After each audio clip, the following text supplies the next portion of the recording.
एक colonial power जिसने Africa, Asia, Caribbean में कई देशों को अपना गुलाम बनाया, वहाँ के लोगों को कोड़े मारे, जुल्म किए, टैक्स वसूला अपनी ही चीजों के लिए, और तब तक उस देश को नहीं छोड़ा जब तक एक एक चीज लूट कर न ले गए हों। If you could kidnap one world leader, who would it be?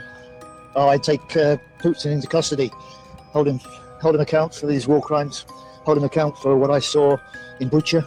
वो आज ये बोल रहे हैं, यूके के डिफेंस सेक्रेटरी, कि अगर हमें मौका मिले तो हम पुतिन को किडनैप करेंगे वॉर क्राइम्स के लिए। यूक्रेनियन सिटीज में सिविलियन, स्पेशली बच्चों को कितने जुल्म झेलने पड़ रहे हैं।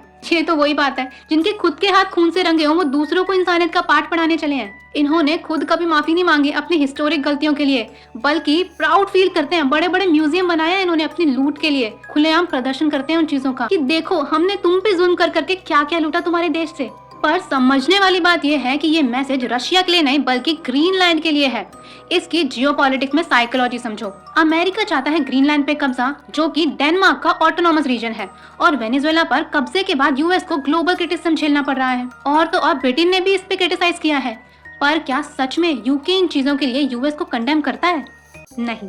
फॉरेन मिनिस्टर और पॉलिटिशियंस अक्सर ऐसे स्टेटमेंट्स देते हैं ग्लोबल क्रिटिसिज्म से बचने के लिए, जबकि बैकफुट पे उन्हें पूरा सपोर्ट देते हैं ऐसे ऑपरेशंस को सक्सेसफुल बनाने के लिए। एग्जाम्पल के लिए पाकिस्तान के फॉरेन मिनिस्टर ने खुद बताया कि ब्रिटेन और यूएस हमेशा उनसे डर्टी वर्क करवाते हैं, विच इज टेररिज्म, और फेस पे उसे कंडेम करते हैं कि टेररिज्म गलत है। एंड इस सिचुएशन में यूएस आर्मी की डेल्टा फोर्स रशियन शिप को जो वेनेजुएला में थी उसे सीज करके ब्रिटेन ले गई। अब बिना ब्रिटेन की परमिशन के क्या ये पॉसिबल है?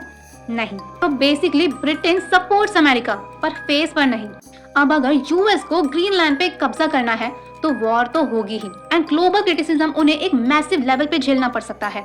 So they want to set a narrative among the people around the world and specially in the minds of Greenland people कि हम बहुत पावरफुल एंड स्ट्रॉन्ग कंट्री हैं, जो रशिया जैसे स्ट्रॉन्ग कंट्री पर भी बोल्ड स्टेटमेंट पास कर सकते हैं। तो छोटी छोटी कंट्री के साथ तो हम क्या कुछ कर सकते हैं, तुम्हें कोई बचाने नहीं आएगा। ये स्ट्रैटेजी पावर नैरेटिव को बिल्ड करती है, जहां सुपर पावर्स अपने एक्शंस को जस्टिफाइड दिखाते हैं।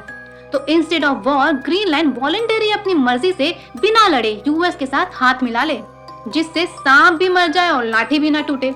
ये सिर्फ एक जियोपॉलिटिक्स गेम है। आपको क्या लगता है?